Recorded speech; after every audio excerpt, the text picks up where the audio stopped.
In the last 20 seasons, only 4 rookies have recorded more games with at least 20 points and 10 assists than this guy has. And he's only halfway through his rookie season, but perhaps there is no greater accomplishment than doing game night with us. None of those other guys were here as rookies, I'd like to point out. Trae Young of the Atlanta Hawks is in our studio. First and foremost, settle a debate. Which nickname do you like best? The Ice Trae, Trae TL? I mean, I leave that all up to the fans. For me, I like Ice Trae. Yeah. I've heard Trae TL too, so either one of those I like. Perhaps we use Trae TL as the location and Ice Trae as the nickname. Okay, I go with that. That can feel fair. Where, though, is your confidence stemming from as a rookie? Because I think that's what's most impressive. I mean, I think it all starts with just, how much hard work I put in. I think for any really good player, I think it starts with the work they put in. If you're not as prepared as, you need to be, I think that's when you lose confidence. And for me, I just put in so much work. That's where I get all my confidence from.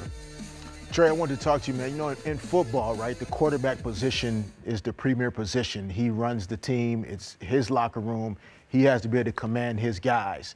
And for you as a rookie coming into the NBA, what have you found from a leadership standpoint in terms of starting to run the locker room, run the team, be the guy that everybody else is leaning on? For me, I think I'm in a really good situation. Although we lost a guy with Jeremy Lin today, he's helped me so much as far as doing my best of commanding a locker room and earning the respect of my teammates and just doing the little things that win over your teammates and do things like that. So I've had great veterans and great OGs around me with Jeremy and Vince and those type of guys to help carry me in the right direction as far as a leadership standpoint.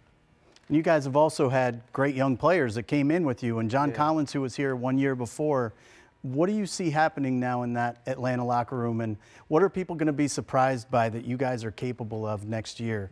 I think really just the growth from all of the rookies that came in this year, and you're already seeing it with John, the jump he's made from his rookie season to now.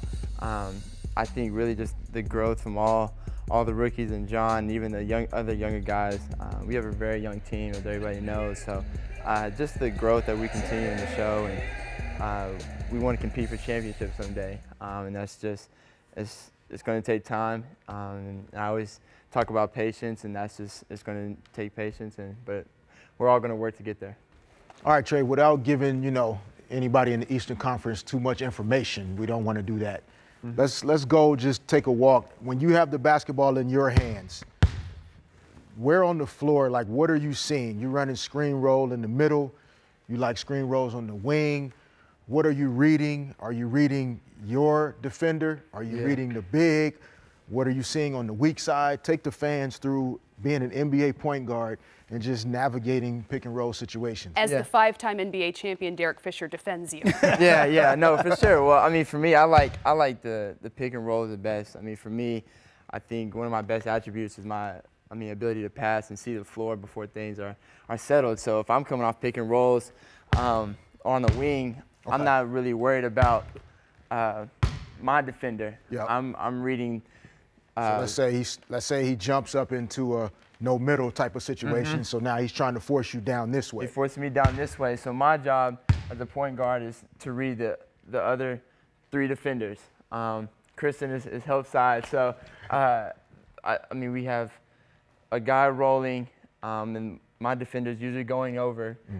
So it's my job to find the open man, or if the big doesn't step up to guard me, I have a lane to the basket. So it's my job to get it to the open man as soon as possible, or make a play to score. All right, see how he hesitated, by the way, calling me the big. You saw So I have to recognize the big. I don't know if I would have went in there and scored. I don't know. The big-ish. So, fine, I got your help side. But okay, so first of all, see how many things for people at home that he's thinking about in these situations. So when you're watching the game at home, don't be trying to figure out why he made a mistake one time, because he's literally thinking about 25 things in this scenario. So now take us to how are you finding that balance now halfway through your first season with when I'm going to score and get my bucket, or I'm making sure I get off the ball right away in those situations? Well, I think it's time and score, and that's something I've learned. With Coach Pierce, there's times in the games where, I mean, whether it's a guy who's hot, me being a point guard, I have to know that. If a guy's hot and he's feeling it, you got to keep giving it to the hot hand. Or if the game is up and down, it's just knowing when to score and when to get your teammates involved. And that's something I've learned. And just by watching film and talking to people, I've had a lot of really good role models in my life. So I just learning those different types of things. Yeah, that's great stuff, man. I mean, it's pick and roll is hard. And now, I mean, how many pick and rolls per game would you say you're in? I'm in a lot of pick and rolls. I think that's something that I've always been really good at is pick and rolls. So I feel like I'm in a lot of pick and rolls. So Trae, a confession here. I am one of the people that was concerned about your ability to play any kind of similar style to what you did in Oklahoma, because you were given such free reign with the ball that a lot of the shots you took, I thought, oh, well, he's not going to be able to get to those. And so all you did to counter that was become more of a driver and showing more of your passing ability. When did you make that recognition that that's how you could help your team best? I think I've always had that type of ability. It's just doing what the defense was giving me at the time. And at Oklahoma, I mean, there was times when I felt like I was in range or I was able to shoot from long distance, and I felt like the defense was giving me that, so I was doing that. And now it's, I mean, maybe a little bit different than what it was in college. So it's just really just doing what the defense is giving me. So when we show you those lists of statistics of all the great rookies, the names that you're listed now alongside, how do you respond? Is it something that you're paying attention to yet? For me, it's you can't help but see it, and it humbles me.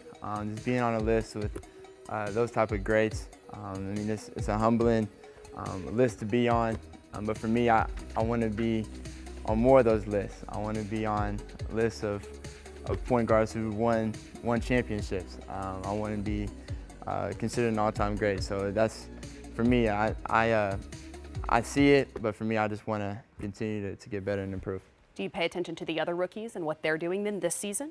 For sure. I mean, this is my class. I'm rooting for everybody in my class. I want to go down as one of the best classes ever be.